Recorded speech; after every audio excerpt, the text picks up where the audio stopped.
నా యవ్వన కాలం 13 సంవత్సరాలు నేను తప్పిపోయాను. 2.5-3 సంవత్సరాలు అవి టోటల్ డిస్ట్రక్షన్.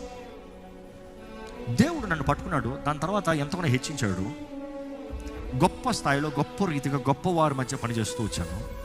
కానీ ఆ కల్చర్స్ చూసినప్పుడు భయం పట్టుకుంది. భార్యాభర్తలను పిలవబడతారు కానీ భార్యాభర్తలుగా బ్రతకరు. భార్యాభర్తలు అంటారు కానీ భార్యకి తెలిగిన భర్త అక్రమ సంబంధాలు పెట్టుకుని ఉంటాం. లిటరల్గా కొంతమంది జీవితాలు చూసినప్పుడు కుక్క బ్రతుకు బెటర్ అన్నట్టు అనిపించింది. కారణం ఏంటి? ఈయన భార్యని తీసుకోమంటాడో ఈయన భర్త. ఇది ఒకప్పుడు వెస్ట్రన్ కల్చర్. ఇప్పుడు హైదరాబాద్ లాంటి పట్టణంలో ఏమవుతుంది తెలుసా?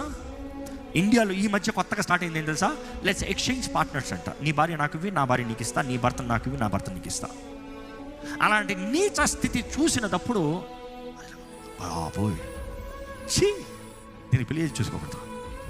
But then I was scared, I was praying. దేవుని చేతుల్లో సమర్పించిన తర్వాత ఒకే ప్రార్థన, దేవా నీ చిత్తంలో ఉన్న వ్యక్తి నాకు కనబడాలి. She should be my first love and last. She should be my life partner. నాకు ఆ రీతిగా వ్యక్తి కావాలి. నాకు నిన్ను ప్రేమించే వ్యక్తి కావాలి.